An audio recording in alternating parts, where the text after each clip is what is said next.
Welcome to the Far and Beyond podcast, hosted by the Contracts and Fiscal Law Department of the Judge Advocate General's Legal Center and School. This podcast navigates the ever-changing landscape of acquisition and fiscal law. I am your host, Major Ellie Sewell. And I am Lieutenant Colonel Matthew Firing. And today, we are talking about acquisition reform within the Department of War. Lieutenant Colonel Firing has graciously agreed to walk us through the changes that are happening. All right. Well, Ellie, thanks for having me. Acquisitions, it takes a lot of different flavors. So I think it's important we just understand the baseline before we get into the nitty gritty here, right? So when we talk about the defense acquisition system or the warfighting acquisition system, what we're talking about is really the big three. So what are those big three? Okay, so the big three, commonly, given the name of Big A acquisitions, okay? And historically, the Department of War operated on three distinct but intersecting systems. So first and foremost, you have JCIDS, and that's the Joint Capabilities Integration and Development System. A lot of words, right? Yeah. And this is where the military decides what it needs, right? It's the requirements generation process that we're generally accustomed to, to the extent we're at the operational and technical level. We understand that's the requiring activity, right? So the JCIDS is a larger process, generally involves like the JROC or AROC, and that is where the agency or the department understands, hey, these are the capability gaps and how are we going to close these capability gaps and really identify what our requirements are. Now, JCIDS, news, it is no longer in existence. The Department of War has removed JCIDS, but understand there still is a requirements generation aspect to Big A acquisitions. And there's legislation that supports that as well. So you look at 10 U.S.C.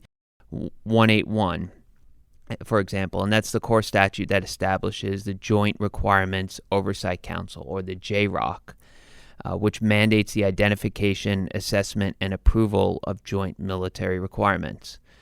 So I know that's a lot of information. JCIDS is dead, but there still is a requirement approval process that is needed, and that is going to be leveraged by the department.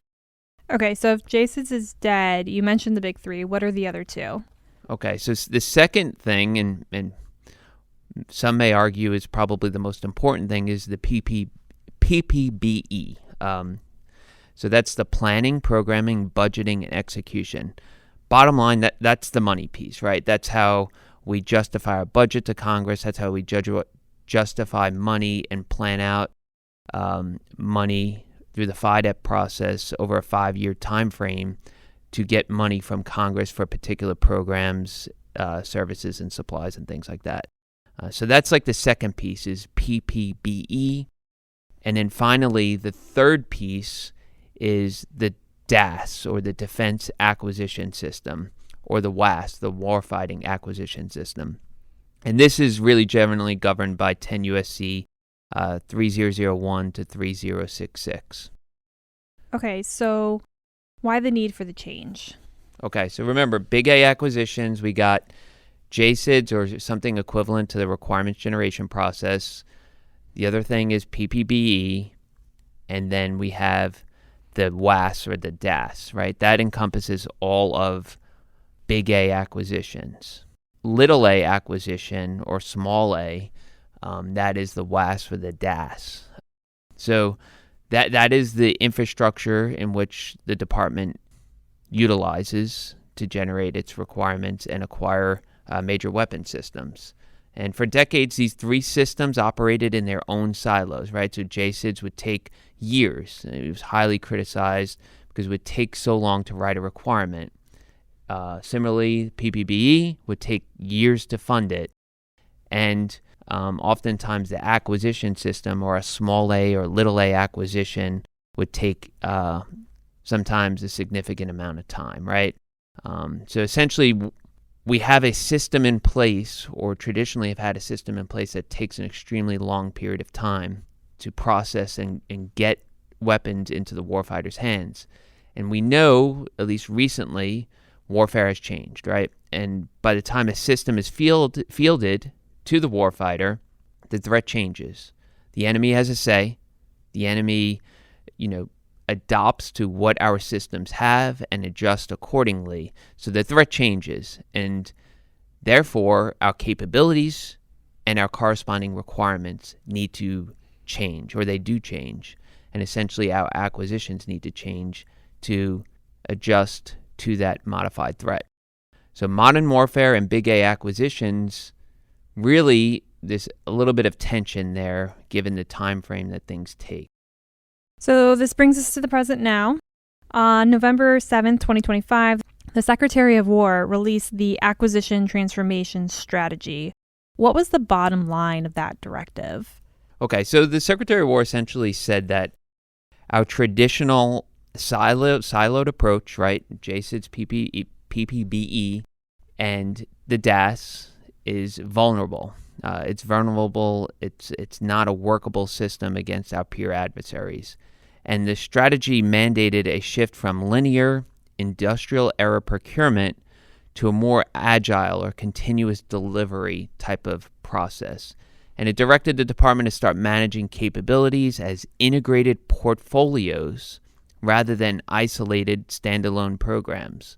The goal was to give program managers the flexibility to pivot funding and requirements as technology and battlefield realities shift. So strategy needs legislative teeth, though. And it looks like Congress delivered just that with the fiscal year 2026 National Defense Authorization Act, specifically Section 1802. Can you tell us about that? Okay. Yeah, that's exactly right, Ellie, right? So the Department of War received Section 1802, the fiscal year 26 NDAA. And it's a pretty big game changer because it really acknowledges the Department of War's need, right? And it established the role of the Portfolio Acquisition Executive, or what I'm going to refer to as the PAE. The PAE is designated by the Senior Acquisition Executive. Okay, well, what does that mean? So for the Department of the Army, it's the ASALT, the Assistant Secretary of the Army for Acquisitions, Logistics, and Technology. He is the Senior Acquisition Executive, so he would need to designate, and I think that's Brent Ingraham, he would need to designate a PAE. And he supervises the PAE, right? So the PAE reports directly to the ASALT, right? So there's that level of accountability happening there. And the PAE needs to be an acquisition professional, right? Needs to be a member of the acquisition workforce under the NDAA. So that sounds like a PEO, a Program Executive Officer. So how does a PAE differ from a traditional PEO? I think there is some similarities traditionally, but it's a little bit different, and I'll go into that. So traditionally, a PEO manages a specific platform, say a specific type of armored vehicle, and their funding is tied directly to that vehicle. Under Section 1802, a PAE manages a broader capability area, for instance, ground tactical mobility, and the PAE is granted decentralized authority over requirements, tweaking, and crucially, cross-program funding within their portfolio. So, for example, if a new autonomous navigation AI emerges, the PAE does not have to wait 3 years for a new PPBE cycle. They can shift resources within that portfolio to integrate and apply accordingly. So it essentially forces JCIDS, or what's left of it, the PPBE and DAS or WAS to play nicely together at a lower operational level? Yeah, I think so. The PAE, think of it as sort of like a central node where requirements, JCIDS, or the legacy of JCIDS, budgeting, PPBE, and execution, little a acquisition, small a acquisition, DAS, finally meet under one central node to sort of prioritize that. And it operationalizes the Secretary of War's strategy by giving that leader the legal framework to act with agility within those three aspects of big A acquisitions. So it sounds like a big culture shift then for the Department of War. I mean, I think it may be, right? I think it'll be interesting to see how this plays out. Moving from a program-centric to a portfolio-centric requires immense trust and a high tolerance for risk, right? But in an era of rapid technological warfare, speed is absolutely essential. And Section 1802 and the PAE construct may just give us that speed that we need. So fascinating insight and really new stuff. Well, I'm going to nerd out just a little bit, and maybe I'm going to show my age just a little bit here, but it's actually not that new. So in January 19, Congress created something called the Section 809 panel, and it was addressing this very problem, right? It was trying to make defense acquisition faster and more agile. And they recognized that the traditional system that we discussed, JCIDS, PPBE, and DAS, were far too slow, siloed, and could not keep up with near-peer adversaries, right? So this is what the 809 panel in 2019 was identifying. So it sounds extremely familiar. And the 809 panel provided a ton of recommendations, and some of their recommendations, and one recommendation is recommendation 36, transition from a program-centric execution model to a portfolio execution model. Sounds familiar. Exactly, right? Implement a capability portfolio framework to provide an enterprise view of existing and planned capabilities. And then another recommendation, empower the acquisition community by delegating reprogramming decision authority directly to the portfolio acquisition executives. Sound familiar, right?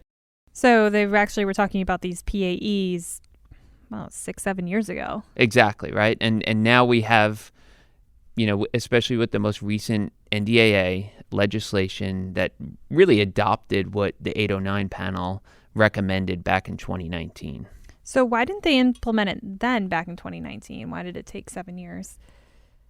Well, I think the panel correctly identified that pushing authority down to the PAE would require some restructuring on how Congress appropriates money and how the military manages programs. And I think between 2020 and 2025, the Department of War implemented several of these, but sort of like baby steps, I would say. So smaller recommendations, for example, like generating new acquisition pathways, like our software acquisition pathway, and increasing certain dollar thresholds. But Congress wasn't really, didn't go full throttle on all of those recommendations. So giving a PAE the authority to move money around within the portfolio without going back to Congress, which we know is reprogramming, is a massive legislative hurdle. And I would argue that the program still exists, especially when it comes to, reprogramming restrictions still exist when it comes to above threshold reprogramming actions. So I think it's going to be interesting to see what those fiscal restraints and reprogramming constraints and how that interplay works with the PAE. So, and I'm going to nerd out a little bit. Last night, I was looking at the draft NDAA language, and Congress was actually specifically addressing some of, essentially some reporting requirements and things like that associated with the authority the PAE will have to reprogram within their respective portfolios. So Congress is addressing this, is looking at this, but I think that's really one of the big things regarding PAEs that we'll have to look to is how they can reprogram or reprioritize money within their respective portfolios. No, it's really interesting, especially because they are addressing these issues. So we know it's a big deal if Congress is getting involved and taking steps to address the gaps that we are seeing. Thank you so much for joining us today, Lieutenant Colonel Firing. This may be your last podcast with us, so thank you so much for all the times that you have come down here to talk with us and nerd out, as you say. Well, I do like contract and fiscal law. I apologize.